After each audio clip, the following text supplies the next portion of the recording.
दिया था, Snell's law पढ़ लिया, बहुत बढ़िया। चलिए चलिए, डीपीपी मिली क्या कुछ? ठीक है, डीपीपी बंटवा देते हैं, लिखें।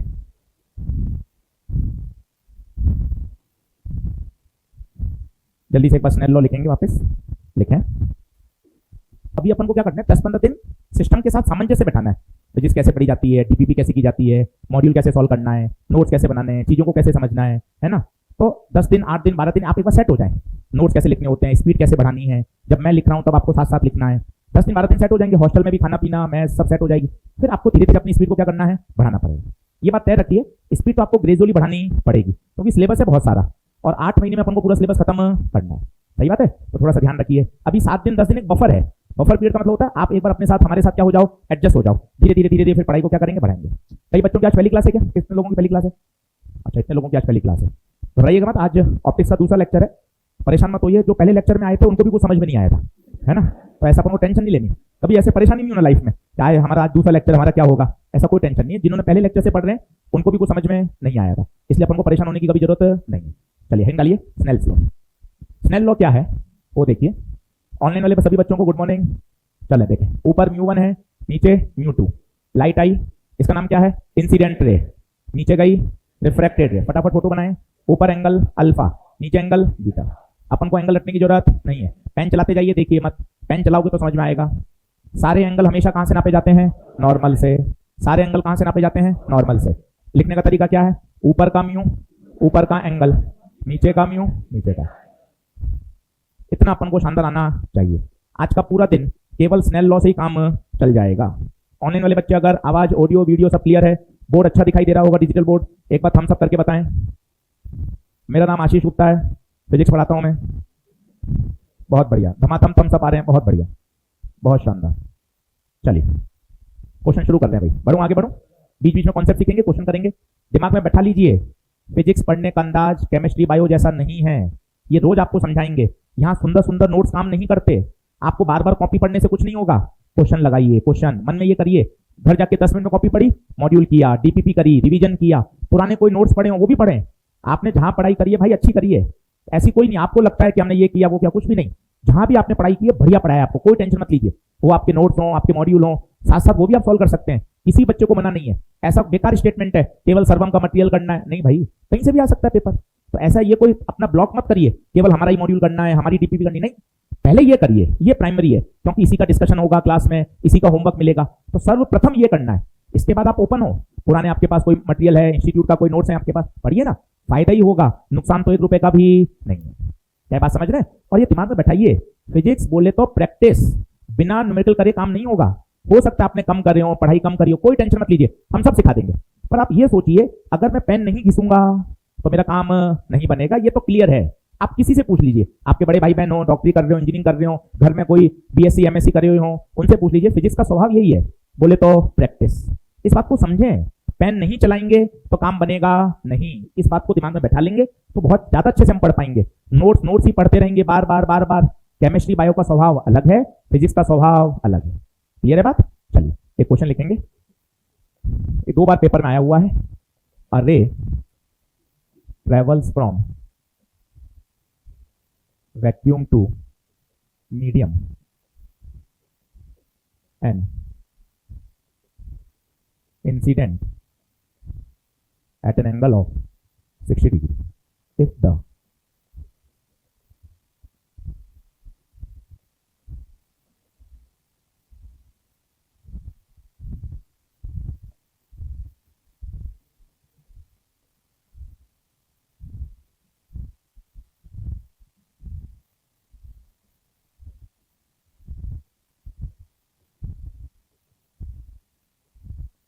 बहुत प्यारा सवाल, 3 कॉन्सेप्ट लगेंगे।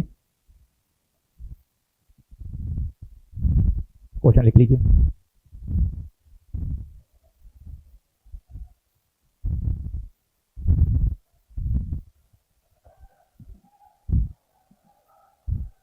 कोई बात नहीं, देखिए सभी डॉक्टर बन जाएंगे तो भी काम नहीं चलेगा।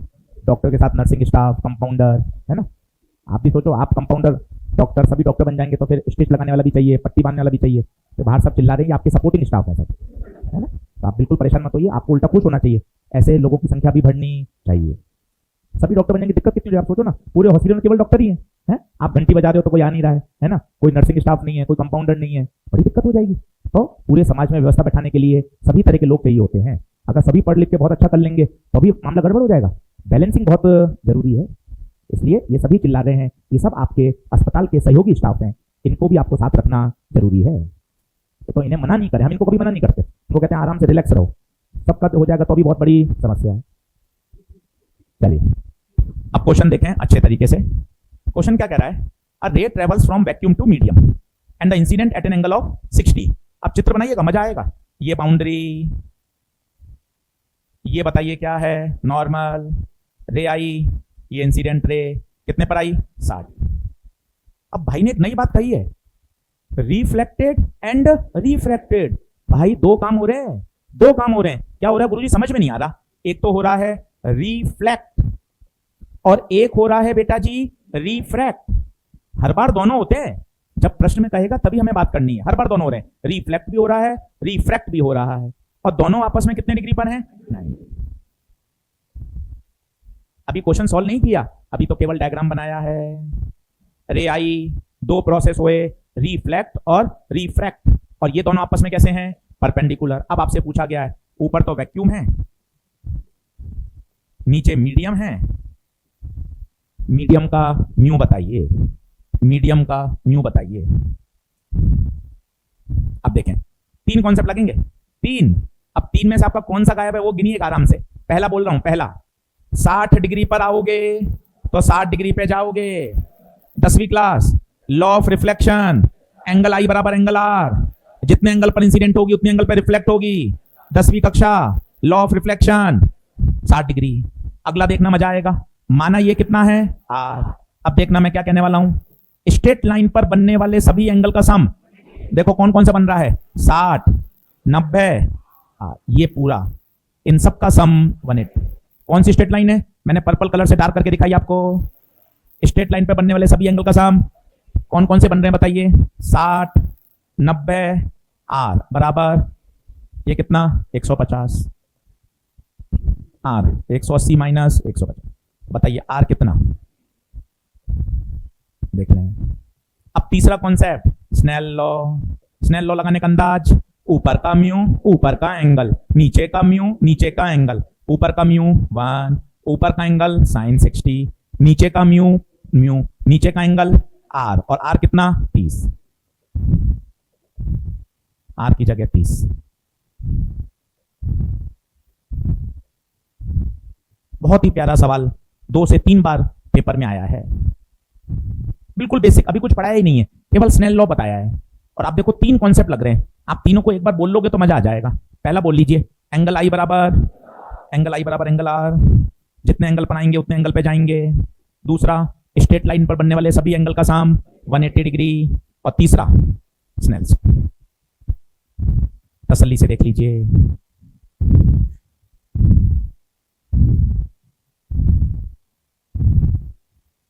बताइए क्या बात ओके है, बढ़े आगे बढ़े, चलो नोट लगा के लिखिए। डीपीपी 1 2 3 बोली नहीं, भूल गया, अभी लाएगा नहीं क्या भाई, ला रहा है? चलो बढ़ू आगे बढ़ू, लेकिन नोट लगा के। ड्यूरिंग रिफ्रैक्शन, बोर्ड से देख लें, ड्यूरिंग रिफ्रैक्शन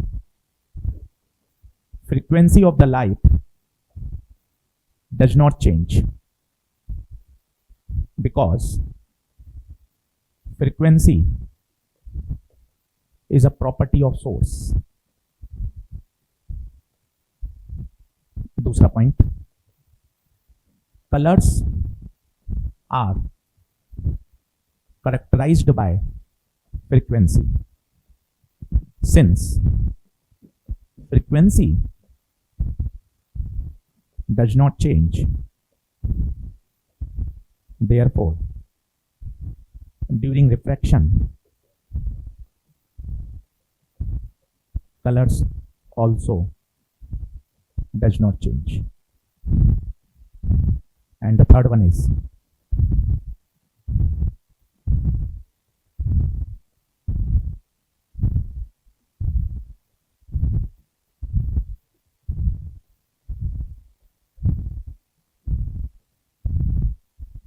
तीनों पॉइंट बढ़िया थ्योरेटिकल सवाल हैं, पहले आप तीनों लिख लीजिए, फिर मैं वन बाय वन सबको समझाता हूं।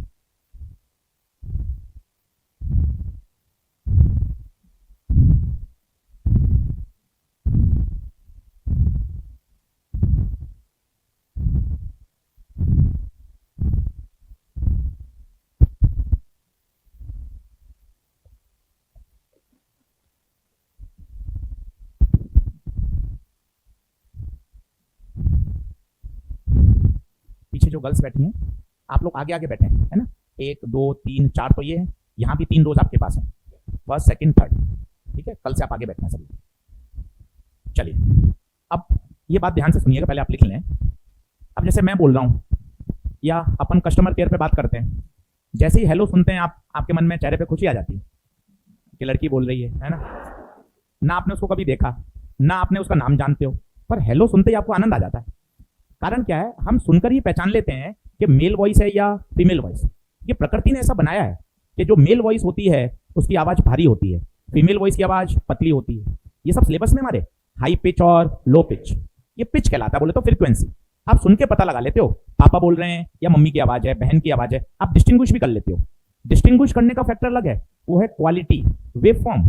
चाची और मम्मी दोनों फीमेल है, पर आप बात करके पता लगा सकते हो चाची बोल रही है, ये मम्मी की आवाज है। पिच के साथ साथ एक चीज और होती है जिसे बोलते हैं quality, wave form.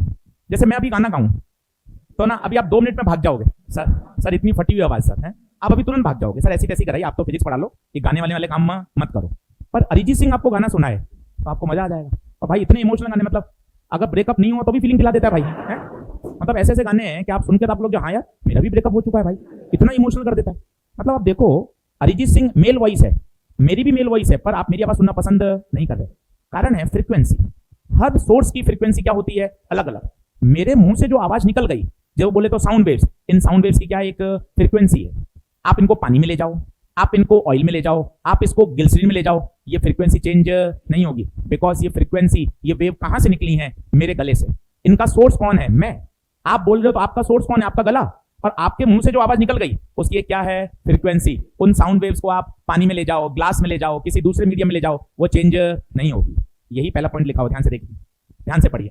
During refraction frequency of light does not, because frequency is a property of source. कभी फ्रीक्वेंसी बदलती नहीं है। जैसे सनलाइट आ रही है, पानी में जाने के बाद भी वो सनलाइट ही रहेगी, वो टॉर्च की लाइट थोड़ी बन जाएगी। सोर्स कौन है, सन। तो सनलाइट पानी में जाने के बाद भी सनलाइट रहेगी और उसकी फ्रीक्वेंसी भी सेम रहेगी, फ्रीक्वेंसी कभी बदलती नहीं है। दूसरा पॉइंट और जबरदस्त है, कलर का सीधा संबंध किससे है, कलर का सीधा संबंध फ्रीक्वेंसी से है। मजे की बात है, क्योंकि फ्रीक्वेंसी नहीं बदलती इसलिए कलर भी नहीं बदलेगा। ये 2 बार पेपर में आया, मैं आपको बताता हूं। वो कहता है ग्रीन कलर का प्रकाश हवा में, बताओ पानी में जाने के बाद इसका रंग क्या होगा। आंसर है पानी में जाने के बाद भी ग्रीन ही रहेगा।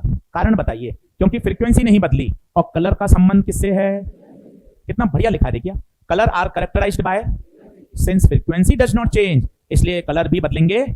अगर लाल रंग का प्रकाश हवा में है तो पानी में जाने के बाद भी लाल रंग का ही रहेगा, उसका कलर बदलेगा नहीं। क्या आपको बात समझ में आती है। और तीसरा, ये 11वीं क्लास का फॉर्मूला है जो मैंने लिख दिया है, v बराबर एफ लैम्डा। v क्या है, वेलोसिटी, f क्या है, लैम्डा क्या है। क्या बात सही है। अब मैं क्या कर रहा हूं, v बराबर एफ लैम्डा में f को ऐसे काट रहा हूं। पूछो काटने का मतलब क्या है, f कांस्टेंट है, f बदला तो बताओ v किसके प्रोपोर्शनल है। इसका मतलब जो हाल लैम्डा के होंगे वही हाल स्पीड के होंगे।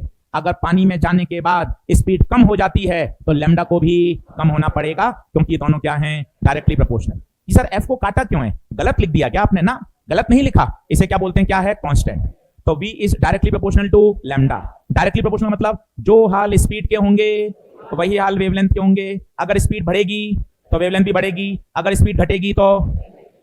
देख ले भाई, ये चारों पॉइंट तुझे याद होने चाहिए। 1 मिनट दे रहा हूं, तीनों पॉइंट एक बार बढ़िया याद करो। पहला बोलो, रिफ्रैक्शन के दौरान फ्रीक्वेंसी बदलती, कलर भी बदलता, और v बराबर f तो कांस्टेंट है, तो v प्रोपोर्शनल टू जो हाल लैम्डा का वही हाल स्पीड का, वही हाल वेवलेंथ का।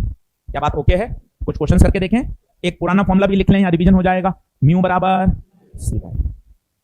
बराबर c बाई ये अपन को सारे याद होने चाहिए।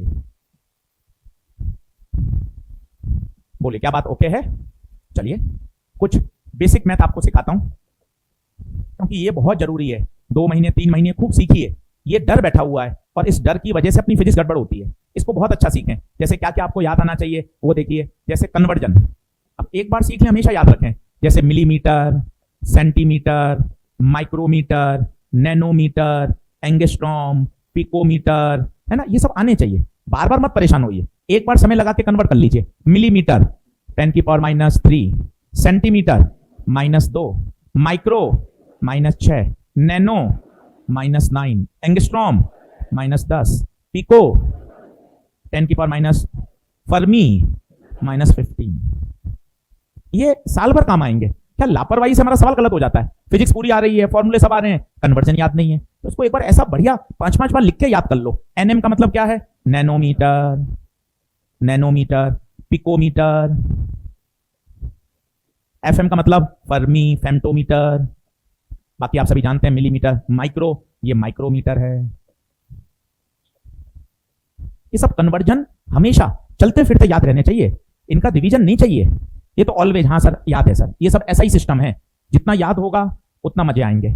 जैसे साइन की वैल्यू, कॉस की वैल्यू, टेन की वैल्यू, ये चार्ट 10वीं क्लास का है, पर आना चाहिए, मतलब आना चाहिए। 0, 30, 45, 60, 90, 0, आधा, 1/√2, √3/2, 1, यहां से 1, √3/2, 1/2, 0, डिवाइड कर दीजिए। 0, 1/√3, 1, √3, नॉट डिफाइंड।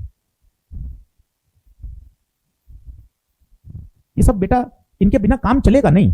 ये ऐसे हैं और ये सर एकदम परफेक्ट याद हैं। √3/2 हो रहा है साइन में, अच्छा 60 डिग्री है सर। सर 1/√2 हो रहा है सर 45 डिग्री है सर। सर 10 में 1 आ रहा है, अरे सर एंगल 45 डिग्री है।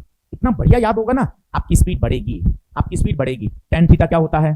Sine upon cos. Cot theta, tan theta का उल्टा होता है 1/tan। Sec theta cos theta का उल्टा होता है। कॉसेक थीटा साइन थीटा का उल्टा होता है। हमें पता है ये सब 9th 10th का है, पर हम कभी आपको ये नहीं कहना चाहते अरे यार ये तो पढ़ा हुआ, ये तो आता होगा, सब सीख ले भाई, कोई टेंशन नहीं है। पर फिर ये तेरी जिम्मेदारी है, एक बार सिखा दें तो फिर लंबे समय तक याद होना चाहिए। फिर सबसे इंपॉर्टेंट ये होता है, इसमें बहुत बच्चे फंसते हैं, बोल नहीं पाते पर फंसते बहुत हैं इसमें, वो मैं आपको सिखाता हूं। आज इसका डर परमानेंट हटा लीजिए। देखें, कौन बेस, कौन परपेंडिकुलर, कौन हाइपोटेनियस, बहुत पूछा जाता है, बहुत काम आता है। बढ़िया तरीका मैं आपको बताता हूं, सीखें। जिस साइड पर 2 एंगल बनते हैं वो साइड कहलाती है बेस। कौन सा साइड है बताना? ये लाइन, ये बेस है। क्यों? इस पे 90 भी बन रहा है, इस पे थीटा भी बन रहा है, ये कहलाता है बेस। भाई इतना काम आएगा ना सवाल में, और टीचर फटाफट लगाता रहेगा, तू परेशान होता रहेगा। एक बार समय खर्च करके इसको दिमाग में परमानेंट बैठा लो। जिस साइड पर 2 एंगल बनते हैं वो कौन है? बेस। इस साइड पर देखो, इस साइड पर ये थीटा है और ये 90 है, तो भाई ये कौन होगा? बेस। इस साइड पे देखो, ये साइड, ये 90 है, ये थीटा है, ये कौन? बेस। 90 के सामने वाला हाइपोटेनियस, 90 के सामने वाला हाइपोटेनियस, 90 के सामने वाला हाइपोटेनियस, 90 के सामने वाला हाइपोटेनियस। जो बच गया, जो बच गया वो परपेंडिकुलर, जो बच गया वो परपेंडिकुलर। और 3 फॉर्मूले आपको याद होने चाहिए, वो आपको याद भी है। कहां लिख दूं? यहां लिख देता हूं। Sine theta perpendicular upon hypotenuse, cos theta base upon hypotenuse, tan theta perpendicular upon base. आते हैं, बहुत अच्छी बात है। थोड़ा कच्चा पक्का है तो अच्छा कर लीजिए, पर इनके बिना जीवन चलेगा नहीं। ये कभी भी आ जाएंगे सवाल के बीच में और आपको पजल करेंगे, इसलिए एकदम शानदार होना चाहिए। लिख लें, कोई शर्म नहीं है, होशियारी में नहीं रहे, ये तो हमें आता है, ये तो हम कर लेंगे, कोई अपने आपस में शर्म की बात नहीं है। अपन साल भर एक दूसरे को देखेंगे, हमें सब पता है आपके बारे में, इसलिए कहीं भी अपन को ऐसा नहीं करना। नहीं सर मैं ये बात लिखूंगा, सर को बुरा मान जाएंगे, नहीं भाई मैं भी तो लिख रहा हूँ, 20 साल पढ़ाने के बाद भी लिख रहा हूँ मैं। आप सोचो इतनी छोटी बात है, पर जरूरी है। ये नहीं आएगी तो दिक्कत है। क्या स्लाइड आगे करें क्या? जल्दी से आ जाओ।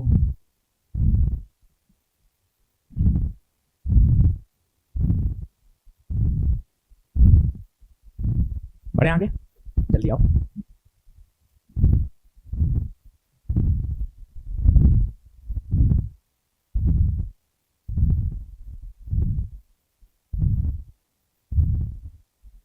अब अगला लिखें, ये डिग्री रेडियन का कन्वर्जन भी बड़ा परेशान करता है, वो भी सीख लें। लिख लीजिए, degree to radian and radian to degree, DPP. भैया डीपीपी लाओ, degree to radian oblique radian to degree. बेटाऊं चल, अब देख ले, थोड़ा बहुत कंफ्यूजन उसको हटा दे। डिग्री टू रेडियन क्या करना होता है, ये डिग्री है 60 डिग्री, रेडियन में कन्वर्ट करने के लिए पाई बाय 180 सबसे बेस्ट। कुछ भी है, 45 degree pi by 180, 120 degree pi by 180, 150 pi by 180। कोई एक याद कर लें, रेडियन टू डिग्री तो उल्टा हो जाएगा। अब आपको सोचिए, 1 रुपए में 100 पैसे होते हैं, तो 100 से आप मल्टीप्लाई करते हो, और अगर पैसे से रुपए में करोगे तो डिवाइड करोगे, उल्टा हो जाता है। यहाँ पाई बाय 180 कर रहे हो, यहाँ क्या करोगे 180 बाय पाई, मान लो पाई बाय 3 रेडियन है, 180 by pi, 2 pi by 3 radian है, पाई बाय 6 रेडियन है, पाई बाय 4 रेडियन है। तो कोई एक याद कर लें, डिग्री से रेडियन करना है तो किससे करेंगे, पाई बाय 180 से। और आप खुद समझिए, आंसर पाई में आना चाहिए तो पाई ऊपर ही होगा ना, और इसमें पाई हटना चाहिए तो पाई कहां जाएगा, नीचे। मन में ट्रिक है याद करने की। अब ये देखिए, 60 का पहाड़ा 3 बार, आंसर पाई बाय 3। 45 का पहाड़ा 4 बार, पाई बाय 4। 6 दूना 12, 6 तिया 18, जीरो तो कट ही गया, 2 पाई बाय 3, 3 पंचे 15, 3 6 18, 5 पाई बाय 6। बढ़िया सीख के रख लें। कन्वर्ट करना है, इससे गुणा कर दें 180 अपॉन पाई, पाई से पाई कटा 3 का पहाड़ा 120, 180 बाय पाई, पाई से पाई कटा 6 का पहाड़ा 30, 180 बाय पाई, पाई से पाई कटा 45। ये छोटी छोटी बातें हैं, डिग्री से रेडियन, रेडियन से डिग्री। अब पता है, इतना समय कभी नहीं मिलेगा साल भर। आपने अभी देखो 5 एग्जांपल दे दिए, अब आप सोचो बार बार मिलेगा नहीं, अब तो टीचर डायरेक्ट करेगा। अब आपको साल भर कभी भी समझाने का मौका नहीं दिया जाएगा। इस बात को आप समझें, सिलेबस बहुत बड़ा है, तो एक बार समझा देंगे, अब आपकी जिम्मेदारी है कि अपन को आना, अब इतना डिटेल में वापस कभी नंबर नहीं आएगा इसका साल भर। तो आपको पता होना चाहिए, डिग्री से रेडियन, रेडियन से degree, sine theta, cos theta, tan theta, इनके फॉर्मूले, इनकी वैल्यूज, ये एक बार कॉपी में आ गई, अब आपको याद होनी चाहिए। बताइए क्या ये बात ओके है, आगे बढ़ें क्या, जल्दी आइए।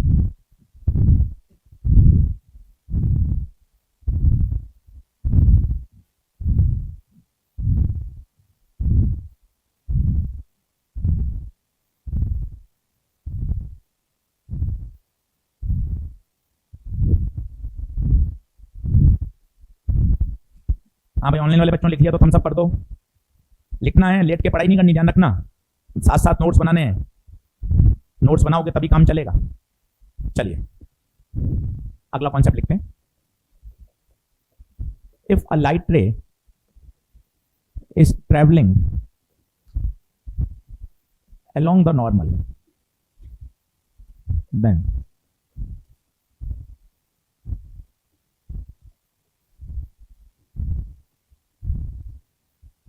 बटवा दो।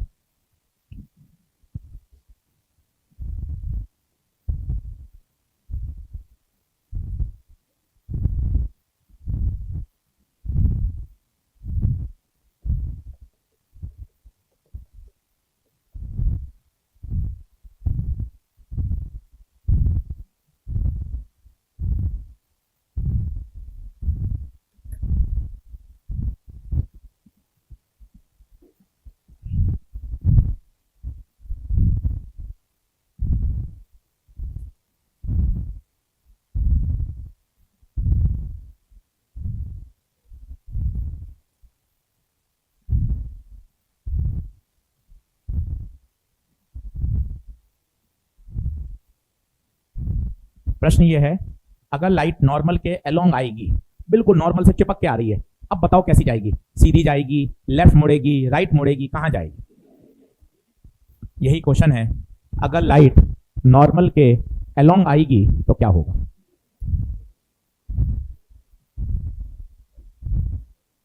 मीडियम कुछ भी ले सकते हैं, रेडर डेंसर को टेंशन नहीं।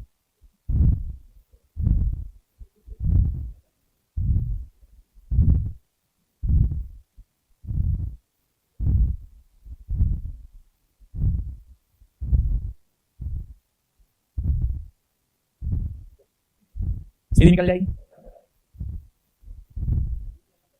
इसी एंगल वापस चली जाएगी ऊपर।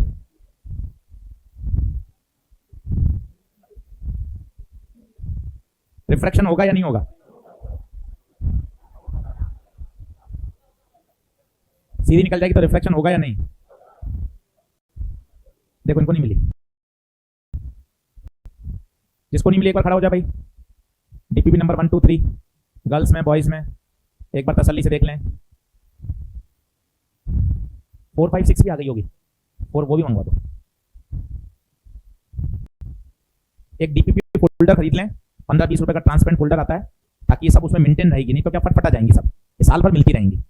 4 5 6 भी आती है सबकी हो गई, एक बार देख लो 1 2 3।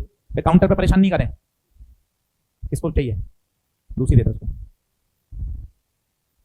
4 5 6। चलिए अब क्या होगा सर, मुझे क्या पता, स्नेल लॉ लगा लेते हैं, दूध का दूध पानी का पानी हो जाएगा, अपन तुक्काबाजी क्यों करें, मैंने तो फीस जमा करा दी सर, बाकी अब आप जानो, आपकी पढ़ाई आपको करानी है, हर बार मैं टेंशन लूंगा तो फिर फायदा क्या, सही बात है कि नहीं। चलिए सबसे मुझे बताएं, एंगल आई कितना है, 0 या 90? क्यों 0? क्यों?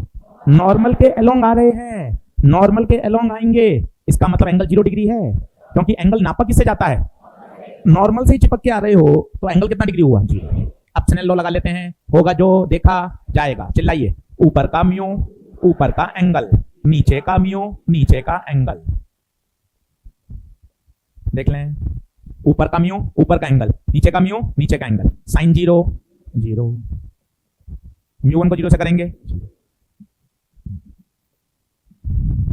अब ध्यान से देखिए, इस एक्सप्रेशन को किसके बराबर होना है, μ2 कैन नॉट बी 0, क्योंकि μ2 रिफ्रैक्टिव इंडेक्स होता है, सबसे कम वैक्यूम का होता है कितना, 1 से छोटा किसी का होता ही μ2 कैन नॉट बी। अगर इस एक्सप्रेशन को 0 होना है तो साइन आर को 0 होना पड़ेगा, साइन आर को 0 होना। अब बताइए साइन आर को 0 होना है, अब साइन कब 0 होता है, ये टेबल देखिए। अब मैं आपको ऐसे बोलूंगा ना सेंटेंस, आपको समझ आना चाहिए, साइन कब 0 होता है, 0 डिग्री पर। ऐसा सीखिए, भोंदू मत बनिए, सर कुछ नहीं आता, ऐसा थोड़ा काम चलता है, सर बिल्कुल ही गायब बीता हूं सर मैं, ऐसा नहीं चलता, सोचोगे पढ़ोगे तो आ जाएगा। मैं कह रहा हूं tan 1 कब होता है, तुझे बोलना पड़ेगा 45 डिग्री। मैंने बोला साइन 0 कब होता है, 0 डिग्री। मैं बोलूंगा cos 0 कब होता है, 90। ऐसे अपन को बोलना आना चाहिए, पढ़ेंगे तो आ जाएगा। अब मैं क्या सेंटेंस बोल रहा हूं सर, एक बार थोड़ा धीरे धीरे बताओ ना, आजा फिर बोल। ये एक्सप्रेशन किसके बराबर है, एक बार मुंह खोलो, ये एक्सप्रेशन किसके बराबर है, μ2 कैन नॉट बी। इस एक्सप्रेशन को 0 होने के लिए साइन को 0 होना, और साइन 0 कब होता है, इंप्लाइज आर कितना डिग्री, 0 डिग्री। इसका मतलब आर 0, इसका मतलब भाई लाइट कैसे निकल जाएगी। अब मुझे बार बार इतनी नाटकबाजी करने की जरूरत, सीधा याद रखें, अगर लाइट नॉर्मल के अलोंग आएगी तो बिना मुड़े सीधी चली जाएगी।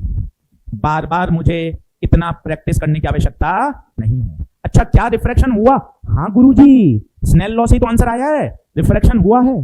कई बच्चे सोचते हैं अरे सर लाइट तो बेंड ही नहीं हुई, रिफ्रैक्शन नहीं हुआ। अरे रिफ्रैक्शन तो हुआ है, लाइट की स्पीड भी कम हुई होगी, वेवलेंथ भी कम हुई होगी, परंतु गई कैसी है वो, सीधी। तो अब इस बात को हमेशा के लिए याद रखें, अगर लाइट नॉर्मल के अलोंग आएगी तो बिना मुड़े सीधी चली जाएगी। क्या रिफ्रैक्शन हुआ, हाँ हाँ हाँ रिफ्रैक्शन हुआ। बताइए क्या ये बात ओके, लिख लो। इधर बैठे ना थोड़ा सा, इधर दीवार से चिपक, और इधर बैठ, और आजा, और आजा, बैग मुझे दे दे, और कुछ, वेरी गुड। यूनिफॉर्म कहां है तेरी, अच्छा, और बैग कहां सर्वम का,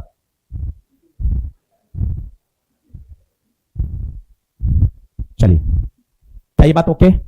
तो फाइनल कॉल याद करिए क्या है, अगर लाइट नॉर्मल के तरफ आएगी तो बिना मुड़े सीधी चली जाएगी, यस और नो। 2-3 क्वेश्चन करके देखते हैं। डीपीपी नंबर 1 खोलिए, डीपीपी नंबर 1 खोलिए, क्वेश्चन नंबर 10, क्वेश्चन नंबर 10। मैं क्वेश्चन लिख रहा हूं, ऑनलाइन वाले बच्चों को ऐप पर अपलोड हो जाएगी भाई शाम तक, तो ऑनलाइन वाले बच्चे परेशान मत होइएगा, शाम तक ऐप पर अपलोड हो जाएगी डीपीपी, ठीक है। अभी मैं क्वेश्चन लिख रहा हूं ताकि आप लिख सकें। क्वेश्चन नंबर 10,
हाँ जी, किसको नहीं मिला एक बार हाथ खड़ा कर लें।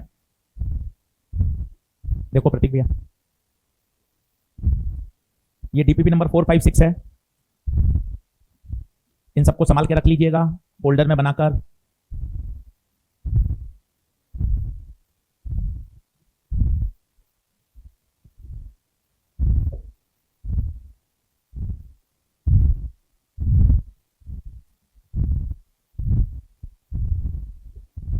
हाँ जी, जिसको नहीं मिली हाथ खड़ा कर लो। एक बार खड़े हो जाओ ताकि फटाफट डिस्ट्रीब्यूट हो जाए। अपनी जगह पे खड़े हो जाओ जिसको नहीं मिली।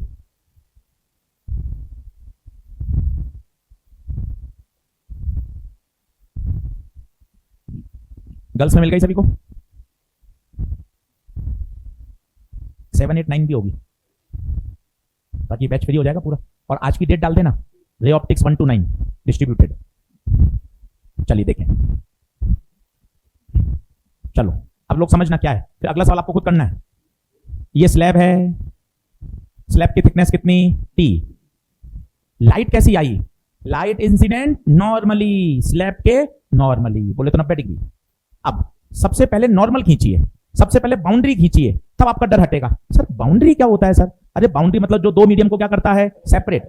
धीरे धीरे सीखे, मजा आएगा। 5 दिन 6 दिन 10 दिन में रे ऑप्टिक्स की बातें समझ में आएंगी। जैसे ये इधर हवा है, अंदर पानी है, बाउंड्री कौन सी है, ये बाउंड्री है, हवा पानी।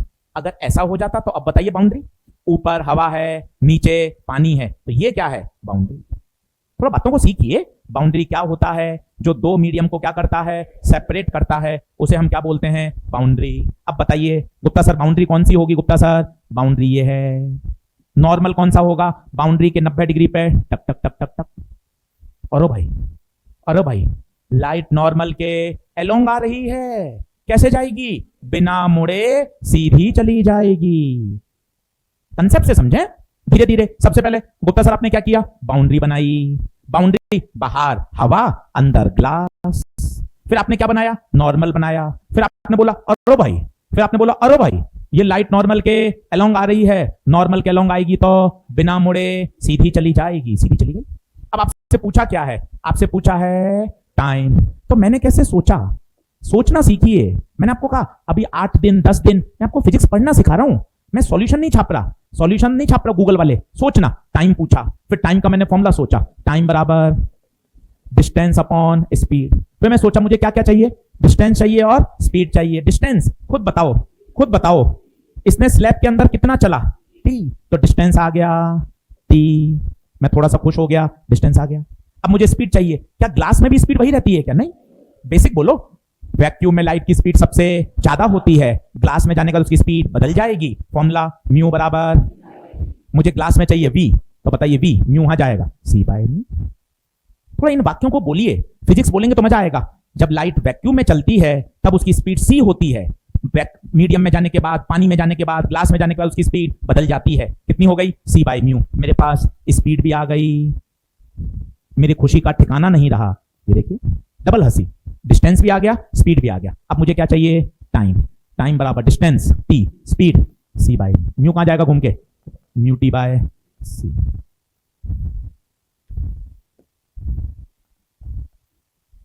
ओके,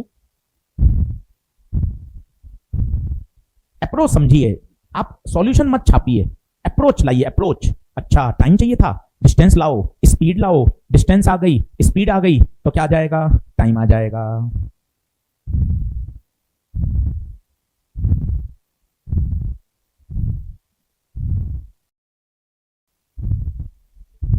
अब आइए सवाल नंबर 9।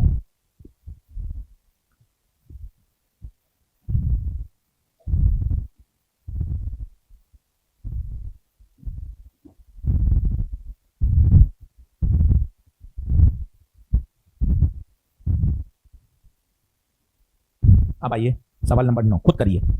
9 नंबर खुद करिए, इसी तरह के भाई है इसका, खुद करिए।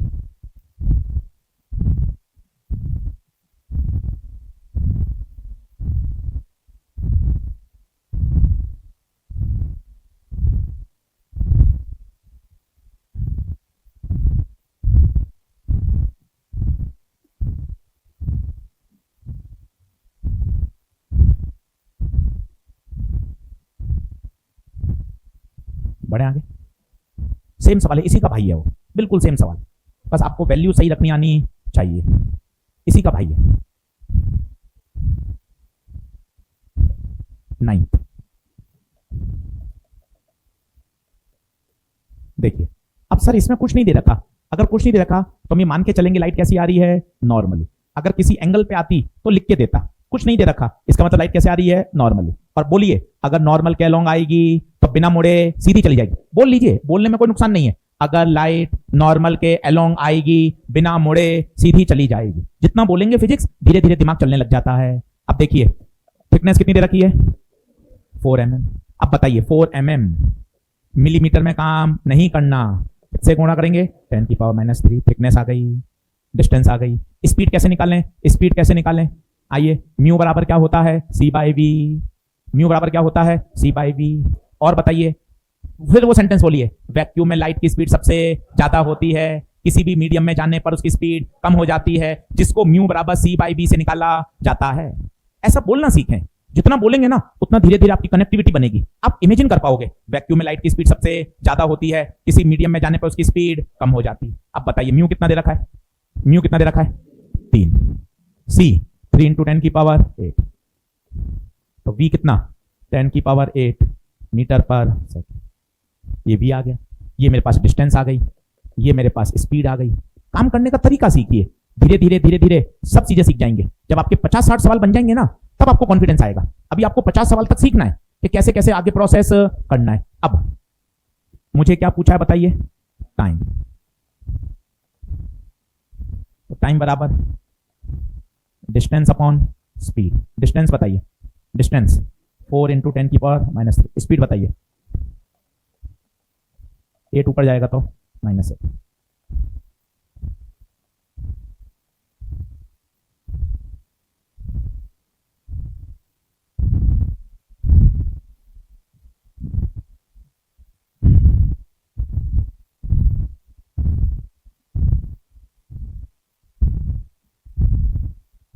अच्छे से कैलकुलेशन करिए, 8 नीचे है, 8 ऊपर जाएगा तो -8, -3 और -8 बेस से में पावर ऐड हो जाएगी। छोटी छोटी कैलकुलेशन सीखिए, टिक लगा लीजिए। Question number 9, question number 10। आज एक फोल्डर खरीद लें और उसमें मेंटेन करें, 9 तक मिल गई आपको डीपीपी, एक और मिलेगी 10-11, उसके बाद पूरा रे ऑप्टिक्स 11 डीपीपी में खत्म हो जाएगा। इनको मेंटेन करिए, साथ साथ सॉल्व करिए, रोज मॉड्यूल लाइए, थोड़ी दिमाग में कंडीशन बैठा लीजिए कि फिजिक्स में रोज मॉड्यूल, रोज डीपीपी क्लास में लानी है, घर जाके होमवर्क रोज करना है, तभी फिजिक्स का डर हटेगा, नहीं तो फिजिक्स का डर नहीं हटेगा भाई। अपन को ज्यादा एफर्ट लगाने पड़ेंगे फिजिक्स में, तब जाके बात बनेगी। बढ़िया, आगे बढ़ें क्या, चलिए नोट लगाइए, नोट लगाइए। एक बार 7, 8, 9 किसको नहीं मिली, एक बार पूछ लो, देख लो, हाथ खड़ा कर लो। डीपीपी नंबर 7, 8, 9 आज अपन ने कौन सी, 7, 8, 9 दे दो इसको, उसी में है 7, 8, 9 पूरा एक साथ ही है। और भाई किसी को दो, इसको दो एक,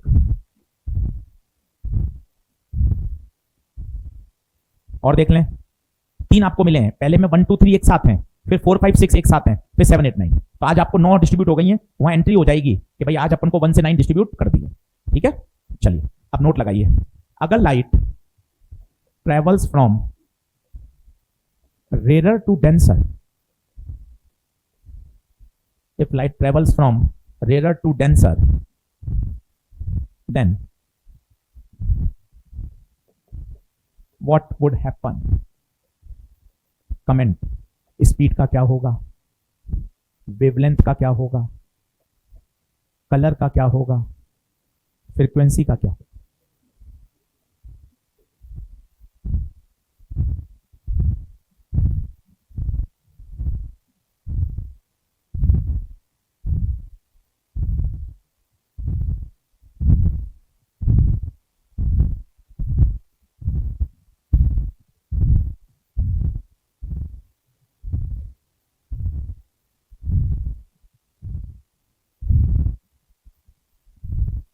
अब बढ़िया प्रश्न स्टार लगा के रखिए, प्यारा थ्योरेटिकल सवाल है और बढ़िया सीखना। कहां से कहां जा रही है बताइए, रेयर से, रेयर तो बोलिए धीमे, और डेंसर बोलिए तेज। रेयर से डेंसर, रेयर से डेंसर, डेंसर मतलब म्यू ज्यादा, म्यू ज्यादा। अब सोचने की अप्रोच देखिए। स्टेप 1 म्यू बराबर सी बाय, अप्रोच देखिए और दिमाग को चलाइए। रेरर से डेंसर, रेरर धीमे बोलो, डेंसर तेज बोलो। रेरर से डेंसर, डेंसर मतलब म्यू। गुरुजी म्यू ज्यादा होगा, स्पीड कम होगी। क्यों आशीष सर ऐसा क्यों होता है? इनवर्स, इनवर्स है। डेंसर मतलब म्यू ज्यादा, और अगर म्यू ज्यादा होगा तो बेटा स्पीड। पहला आंसर आ गया है, स्पीड डिक्रीजेस। ओके गुरुजी। स्टेप नंबर 2, जो हाल स्पीड का होता है वही हाल वेवलेंथ का होता है। बोल ले, जीभ को दबा के मत रख, कोई काम की नहीं है, बोलता रहे। जो हाल स्पीड का वही हाल वेवलेंथ का। What about speed? Decreases. What about speed? Decreases. Then what about wavelength? Also decreases. जो हाल स्पीड का गुरुजी वही हाल वेवलेंथ का। स्पीड डिक्रीजेस, तो आंसर आ चुका है wavelength also decreases. Wavelength also decreases. देखिए, बताइए क्या बात? ओके। तीसरा, what about colour? No change. Green colour पानी में जाने के बाद भी ग्रीन ही रहता है, क्योंकि कलर का सीधा संबंध फ्रीक्वेंसी से होता है, और फ्रीक्वेंसी नहीं बदली तो कलर भी नहीं बदलेगा। What about frequency? No change. तसल्ली से देख लीजिए, स्टार लगा के रखिए। ये 2 से 3 बार पूछा जा चुका है और बढ़िया थ्योरेटिकल सवाल है। तसल्ली से बढ़िया जमा जमा के लिख लीजिए और अच्छे से आना चाहिए।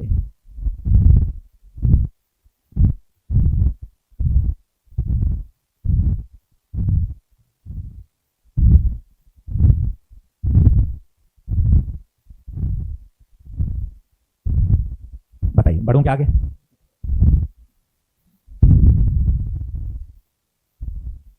तो 4 पॉइंट पर कमेंट करना है। Speed, wavelength, colour, frequency. Frequency नहीं बदलती, कलर भी नहीं बदलता। ग्रीन कलर का प्रकाश पानी में जाने के बाद ग्रीन कलर का ही रहेगा, फ्रीक्वेंसी भी बदलेगी। स्पीड डिपेंड करेगा कहां से कहां जा रही है, रटिए मत, कहां से कहां।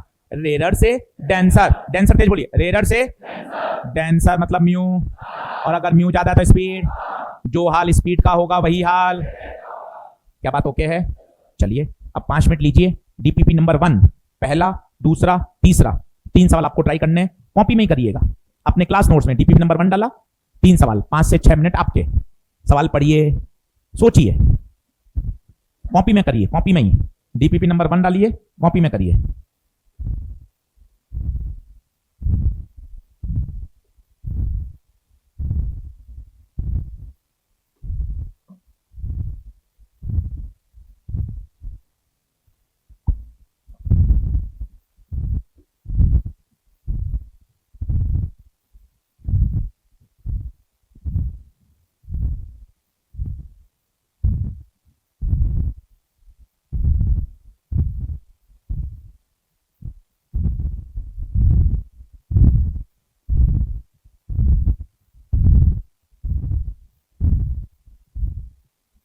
तीनों प्रश्न करिए तसल्ली से। सीखें प्रश्न पढ़ना, सॉल्व करना। ये 10 दिन 12 दिन की मेहनत है। एक बार आपको फिजिक्स के साथ ट्यून अप करना जरूरी है। ट्यून अप होते जाएंगे, चीजें समझ में आती जाएंगी।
पहला, दूसरा, तीसरा, जिनके तीनों बन गए हैं वो चौथे पे आ जाए।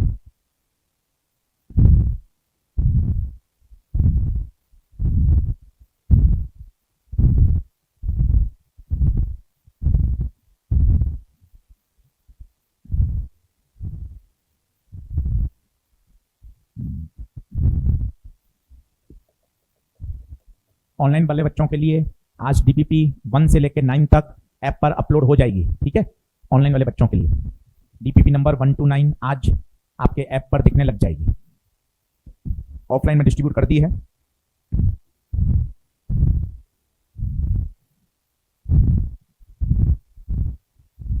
पहला, दूसरा, तीसरा 2 मिनट बाद सॉल्व करूंगा।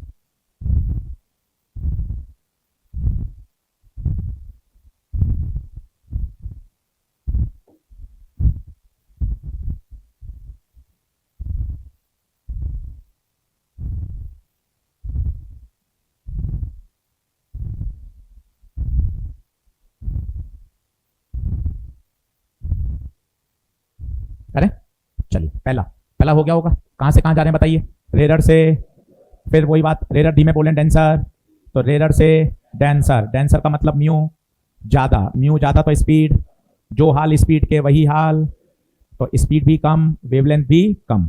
बताइए कौन सा आंसर आएगा? कौन सा आंसर आएगा? Speed and wavelength both decreases.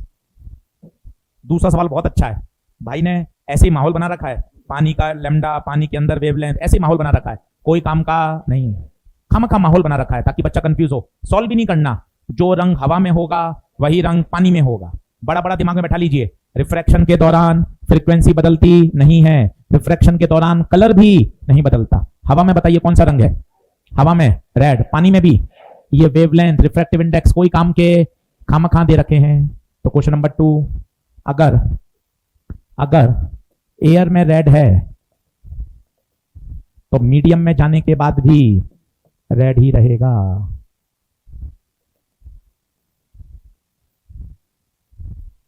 Air में रेड है तो मीडियम में जाने के बाद भी रेड ही रहेगा।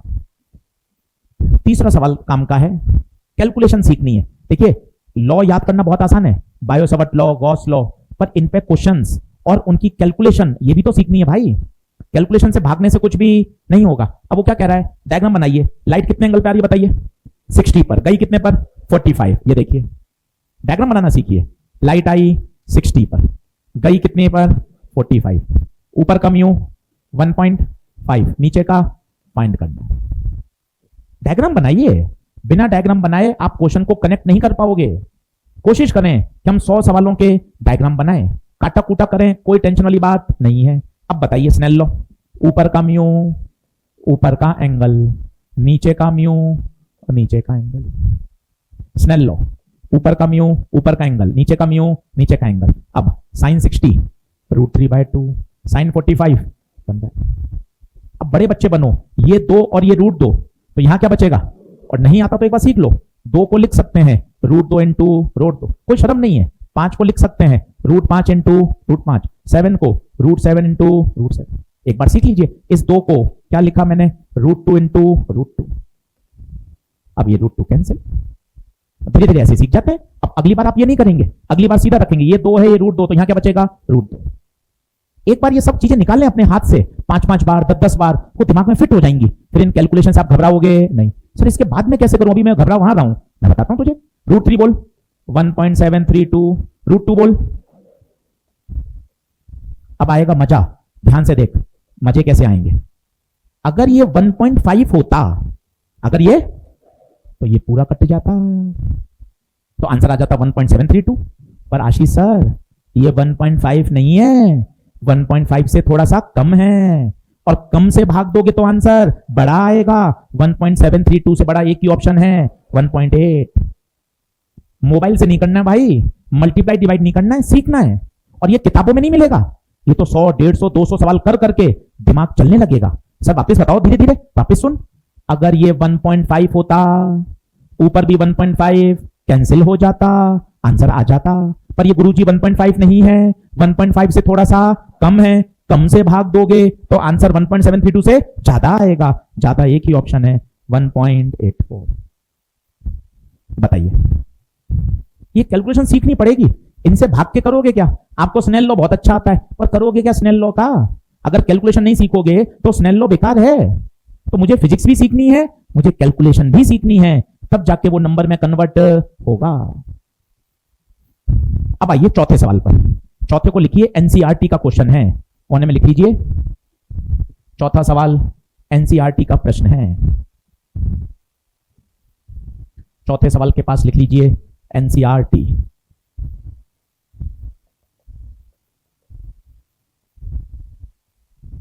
चौथा सवाल एनसीईआरटी का है।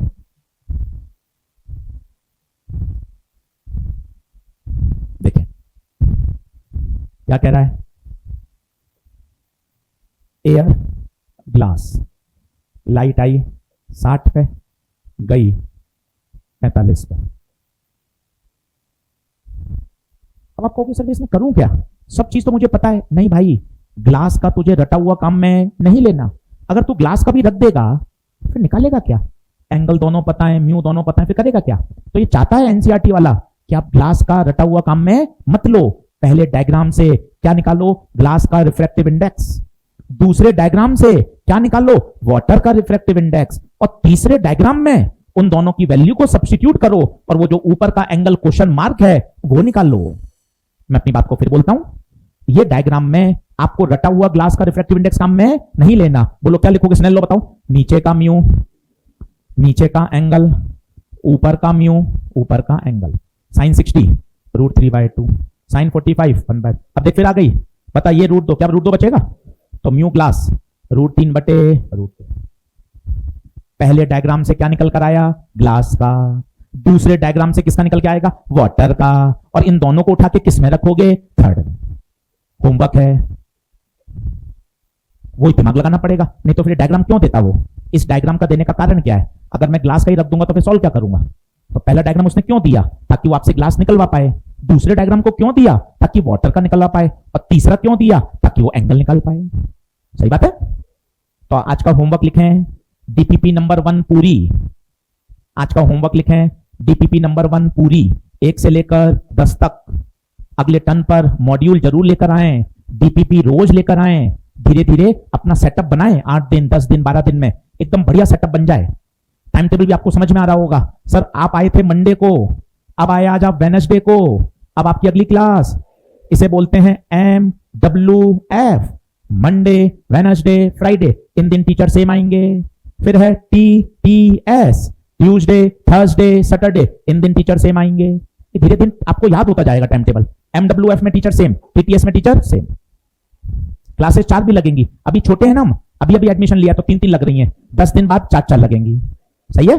अभी छोटे हैं, अभी एक दिन 4 पढ़ा देंगे भाग जाओगे, इसलिए अभी 3-3 पढ़ा रहे हैं। ठीक है, चलिए सभी का बहुत बहुत धन्यवाद।